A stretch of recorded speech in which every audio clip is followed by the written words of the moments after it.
क्या कहना चाहेंगे 2024 के इलेक्शन को लेकर आप? लोकसभा की बात कर रहे हो, विधानसभा की बात कर रहे हो, चौधरी उदय भान जी के नेतृत्व में कांग्रेस पार्टी बहुत अच्छा प्रदर्शन करेगी जी। और हम जिस सीट से आते हैं, लोकसभा की सीट है हमारी सिरसा की, कांग्रेस पार्टी जीतेगी आदरणीय हुड्डा साहब और उदय भान जी के नेतृत्व में। 10 की 10 सीटों पे अच्छा प्रदर्शन रहेगा कांग्रेस पार्टी। और जो गठबंधन को लेकर भी 10 सीटों पे ही चुनाव लड़ा जाएगा या फिर कम सीट कांग्रेस के हाथों में आ सकती है? देखो ये पत्रकार साहब, मैं तो एक जमीनी स्तर पे मतलब घर टू घर पार्टी का वर्क करने वाला कार्य करता हूँ। ये जो बड़ा कोर कमेटी बैठती है, ये बड़े नेता तय करेंगे कौन कितनी सीटों पे लड़ेगा, इस बात का मैं आपको नहीं बता सकता। ये तो नेताओं का काम है, बड़े नेताओं का। सर, जैसे आप एक संत हैं और अध्यात्म की ओर आपका लगाव बहुत ज्यादा है, सबसे पहला सवाल तो ये उठता है कि जो पूरे देश को आज राम मंदिर के माध्यम से बीजेपी हायर करना चाहती है, चुनाव जीतना चाहती है, इसके पीछे क्या लॉजिक सामने निकल कर आया है? इसमें लॉजिक पत्रकार साहब ये निकल के आया कि बीजेपी ने आप पूरे भारतवर्ष पे लगाओगे, ऋषि मुनियों की धरती है जी। कांग्रेस पार्टी ने कभी भी राम मंदिर का विरोध नहीं किया जी। और श्री रामचंद्र भगवान हमारे माता सीता हम सबके हैं जी। हम उन्हीं के सब बच्चे हैं जी। तो बीजेपी ने धरातल पे किसान का, मजदूर का, कर्मचारियों का, व्यापारियों का, किसी भी वर्ग का कोई भी काम नहीं किया। जी। झूठे ढकोसले हैं बीजेपी के पास। और हमारे हरियाणा प्रदेश से आप लगाओगे तो पिछली बार ही 2019 में आदरणीय हुड्डा साहब के नेतृत्व में कांग्रेस की सरकार बन चुकी थी। बीजेपी और जेजेपी ने मिलकर गठबंधन कर लिया। जी। आपने आदरणीय हुड्डा साहब, दीपेंद्र जी हमारे राज्यसभा सांसद, देश के सबसे लोकप्रिय सांसद हैं, उनके भाषणों में भी आपने बार बार सुना होगा कि एक कहता था जमुना पार, एक कहता था 75 पार, फिर दोनों बन गए पक्के यार। जी।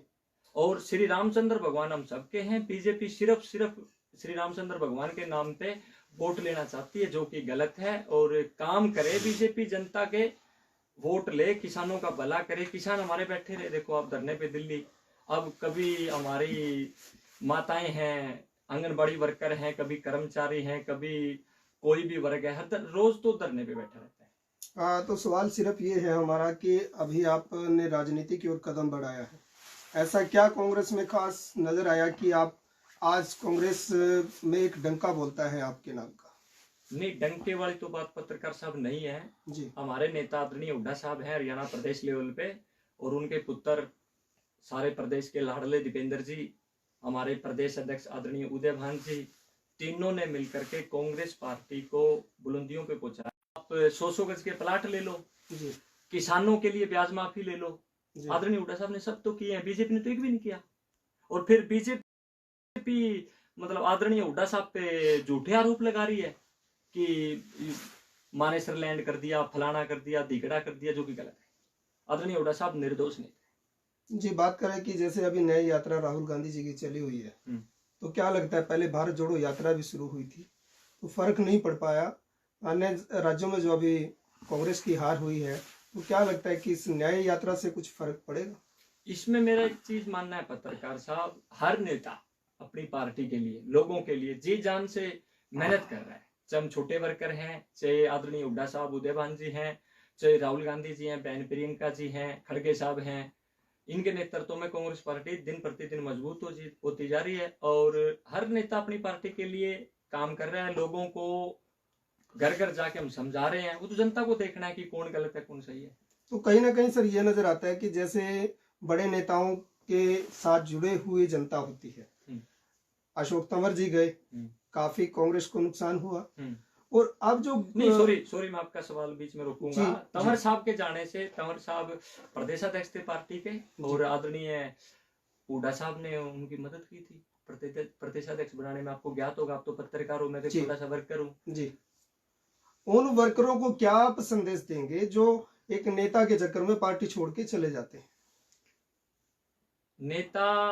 मेरे नेता तो देखो हुड्डा साहब हैं, उदय भान जी हैं। और रही बात तंवर साहब की, आप कह रहे थे, ये मेंढक हैं, बरसाती मेंढक हैं, जहाँ सत्ता का लालच है, सत्ता का लोभ है, वहां भाग जाते हैं। मैं तो सबको, मतलब आप आए हुए, कुरुक्षेत्र भूमि भी है और भी अपने 2-4 चैनल आप आए हुए हो, मैं तो एक ही संदेश देना चाहूंगा प्रदेश लेवल पे।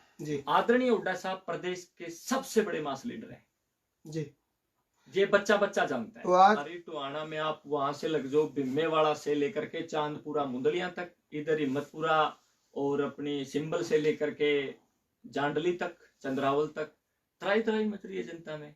गरीबों को हुड्डा साहब ने प्लाट दिए, बीजेपी ने वो बंद कर दिया, मनरेगा ठीक से नहीं चला रहे, मजदूरों का हक मारा जा रहा है और किसानों को उनका मतलब ना मुआवजा दिया जा रहा है। अभी हमारे यहाँ फ्लड आया जाखड़ बेल्ट में, अभी तक 1 रुपया नहीं मिला किसानों को। बीजेपी सरकार कहती है हमें फ्लड के जो नुकसान लोगों का हुआ था उनके मुआवजा दे दिया है, ये है या नहीं? मेरे ख्याल से तो नहीं मिला, अगर मिलता तो हम सारा दिन फील्ड में ही रहते हैं। दूसरा हम बात करते हैं, प्रधानमंत्री ने एक योजना चलाई थी, हर घर में छत मिले, पक्की छत हो, प्रधानमंत्री आवास योजना। सब डकोसले उसके बारे में आप अपने विधानसभा को लेकर क्या कहना चाहेंगे? कितने लोगों को विधानसभा में आपकी प्रधानमंत्री आवास योजना के माध्यम से लोगों को लाभ मिला है और कितने से वंचित रह गए हैं? सारे ही वंचित हैं, गरीब लोग बेचारे बैठे हैं। अभी पीछे बरसात आई, फ्लड आया, लोगों के मकान गिर गए, किसी सत्ताधारियों ने किसी को संभाला ही नहीं। और इंदिरा गांधी आवास योजना के तहत कितने लोगों को मकान मिले हैं आपकी विधानसभा में? इंदिरा गांधी आवास योजना के तहत हमारी विधानसभा में काफी लोगों को मकान मिले। हम बात करते हैं नशे की। नशा आज चरम सीमा पर है, नशा रुकने का नाम नहीं ले रहा है। नशा एक युवा को डिम्मक की तरह चाटता जा रहा है। इस बारे में आपकी राय क्या है और कैसे युवाओं को आप संदेश देंगे ताकि नशा न करे? युवाओं को मेरा एक संदेश है नशे के बारे में। आप हल्के की बात करें तो मैं पहले हल्के की बात करूंगा, फिर डिस्ट्रिक्ट की बात करूंगा। हमारा जाखल बेल्ट है, इसमें काफी पंजाब हमारा पास लगता है, काफी लोग नशे की ग्रस्त में हैं। उधर हमारा रतिया हल्का है पास में, पड़ोसी हल्का है, वहाँ लोग काफी नशे की गर्त में हैं।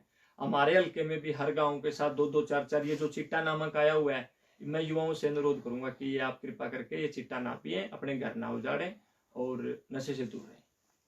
बात करते हैं भ्रष्टाचार की। भ्रष्टाचार आज किस चरम सीमा पर है आपके टोहाना विधानसभा में? टोहाना विधानसभा के साथ साथ मैं तो प्रदेश की बात करूंगा। नंबर 1 भ्रष्टाचार सरकार है और आदरणीय हुड्डा साहब के नेतृत्व में खेलों के मामले में, किसानों के मामले में, व्यापारियों के मामले में, मजदूरों के मामले में हरियाणा प्रदेश चाहे टोहाना हल्का 1 नंबर पे था। आदरणीय हुड्डा साहब के नेतृत्व में कुला तहसील, अनाज मंडी और बिजली घर काफी सारे बने। अभी सरकार एक बता देगी क्या बनाया। कौन कौन सी योजना लेकर कांग्रेस जनता के बीच में मैदान में उतरेगी ताकि हरियाणा में अपनी सरकार बना सके? आदरणीय खड़गे जी, आदरणीय हुड्डा साहब, आदरणीय राहुल जी और आदरणीय उदयभान जी के नेतृत्व में ये हमारा संकल्प पत्र है पार्टी का। इसको लेकर के हम ग्राउंड में आएंगे और लोकसभा में कांग्रेस पार्टी काफी सारा अच्छा प्रदर्शन करेगी, 10-10 लोकसभा सीटों पे, और विधानसभा में 70 सीटों के साथ हुड्डा साहब और आदरणीय उदयभान जी के नेतृत्व में प्रचंड बहुमत से कांग्रेस पार्टी की सरकार बनेगी। टोहाना भी जीतेंगे।